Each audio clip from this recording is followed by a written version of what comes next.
And I would like to hand you over to Frank Shaw, who would cordially welcome the guests who have come along tonight. Thank you, Alan. Good evening, everybody. Welcome to Dawdon Miners Lodge pre-gala function.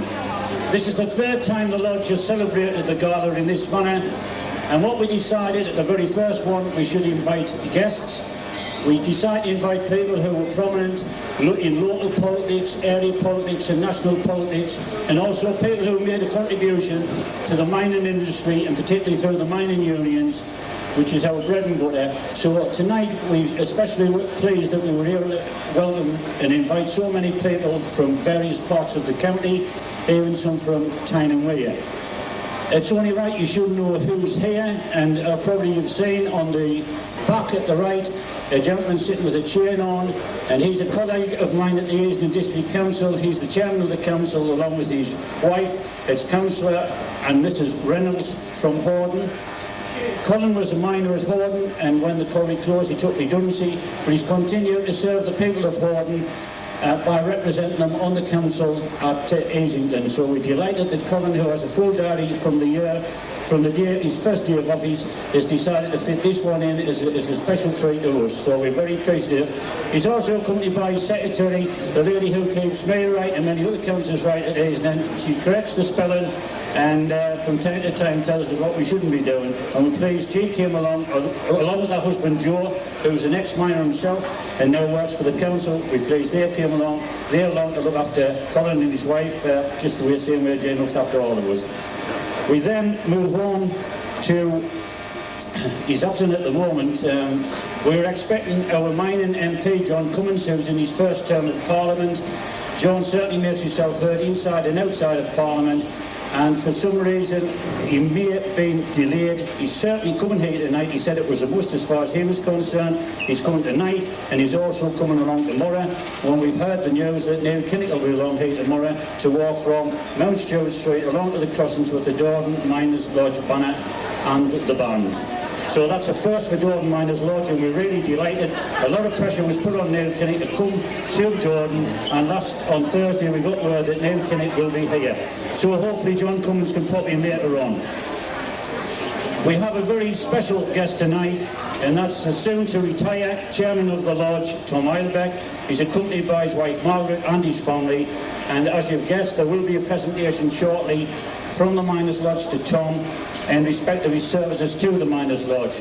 He's been a friend and colleague of mine for many years, particularly during the 16 years when he was chairman of the lodge, and we've, together as a lodge and lodge members, we've had so many difficult times, and Tom has always been there to guide us and see us through, and we're delighted tonight that Tom's surrounded by his family who'll be here to accept the presentation on behalf of the lodge.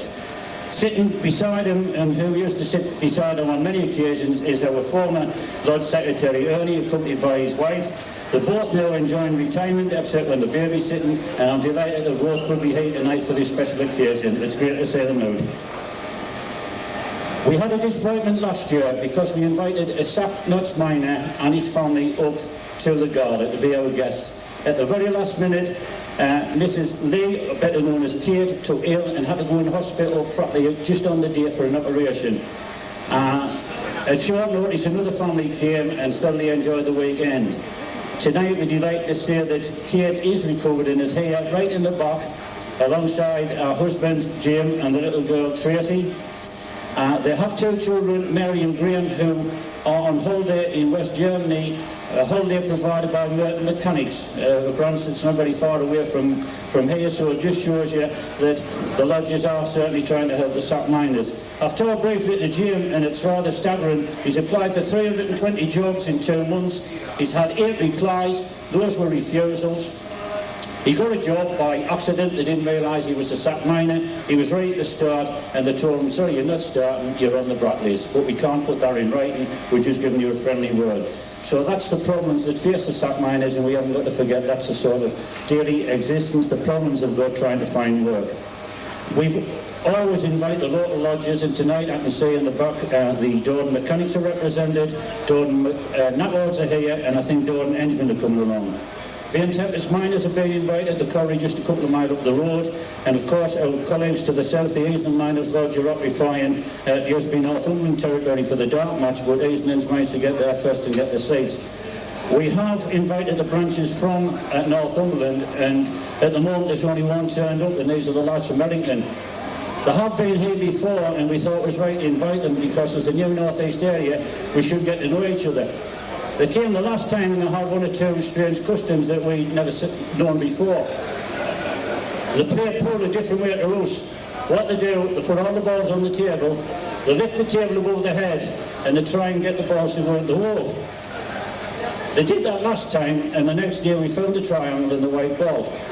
They're also good with car alarms, so if you've got a problem with your car alarm, usually about 3 o'clock in the morning to try these out for you.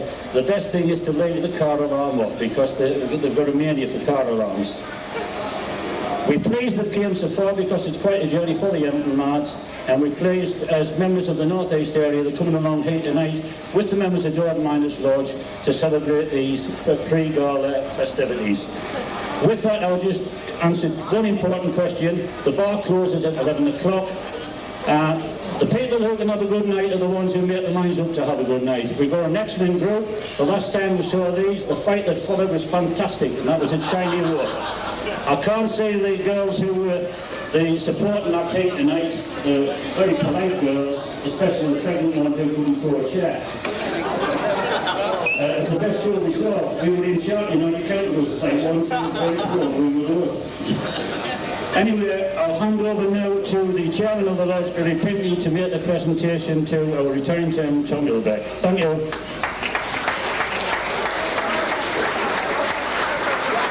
Thank you, ladies and gentlemen. I'm just going to say a few words. to Tom, for Tom. I'd like to greet all the honorary guests.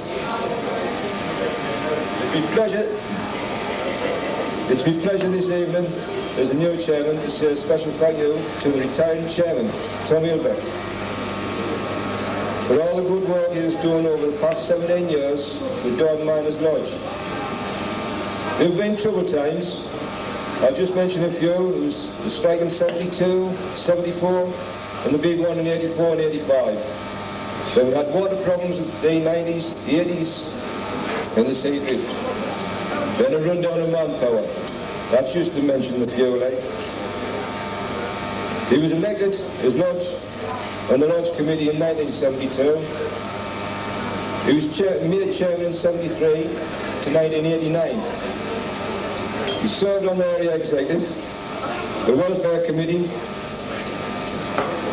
and from 1981 he was secretary of Dawdon branch of the Northumberland and Durham Miners Permanent Relief Fund.